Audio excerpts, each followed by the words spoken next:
Welcome to this explainer. Today we're going to talk about a rare but incredibly serious condition called Addison's disease. Think of it like this. What happens when your body's main power grid suddenly starts to fail? So, to really get a handle on this, let's just start with a question. I want you to imagine for a second your body's ability to handle stress, right? Or to deal with an injury, or even just power through a really tough day. What if that whole system just went dark? Well, for some people, this isn't some hypothetical scenario.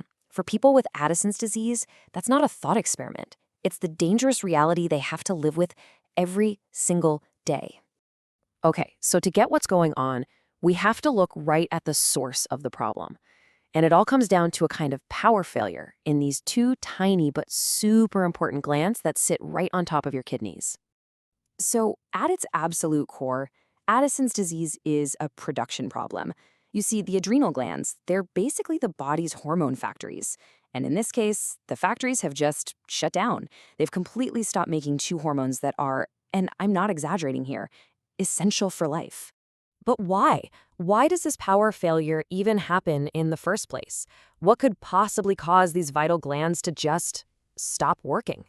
Well, believe it or not, most of the time it's an inside job. And this is where it gets both fascinating and, honestly, pretty tragic. In most cases, the culprit is the body's own immune system.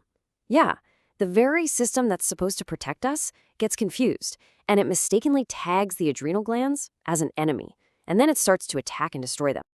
Now, that autoimmune response is definitely the number one cause, but it's not the only one. There are other rare but really serious things that can do it too. We're talking about certain infections like tuberculosis, or even cancer that's spread to the glands, or a major internal bleed. All of those can lead to the same devastating result. So this failure of the adrenal glands, it doesn't stay a small problem. Oh no. When these two crucial hormones go missing, it's not just one issue. It's like tipping over the first domino in a long, long line. It sets off this dangerous chain reaction all through the body.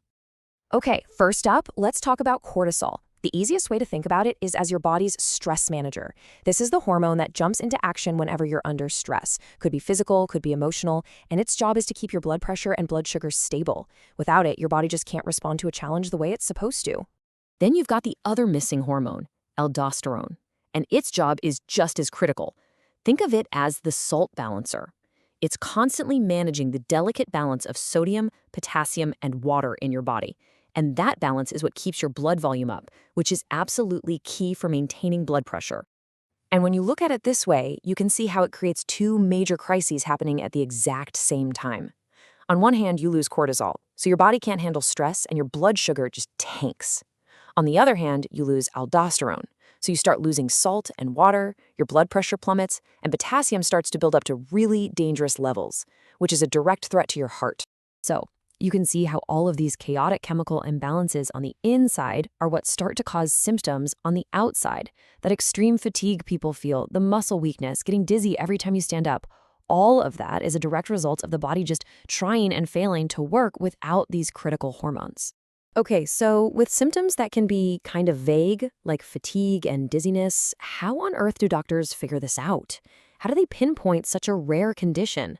Well, they basically become medical detectives. And the crime scene is the patient's blood work, where they follow a trail of clues. One of the very first clues they look for is the sodium level. Now, in a healthy person, your body keeps this number in a really tight, really stable range. But in someone with Addison's, remember, aldosterone is gone. So the body just can't hold on to sodium anymore. It gets flushed right out, and that causes the sodium level to drop, sometimes dangerously low. And that can lead to things like confusion or even seizures. All right, next up on the checklist is potassium. And just like sodium, there's a very narrow window where this number is safe. It has to be just right, because it's absolutely crucial for keeping your heart beating normally. And again, without aldosterone to help get rid of excess potassium, it starts to build up in the blood. The medical term for this is hyperkalemia, which literally just means high potassium. And let me tell you, this is extremely dangerous. It can cause life-threatening changes to your heart's rhythm.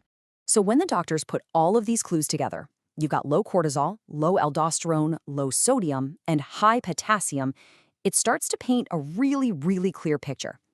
The final thing that confirms it is a high level of another hormone called ACTH. That's the signal from the pituitary gland, and it's basically screaming at the adrenal glands to wake up and do their job. But it's getting nothing back. Just silence.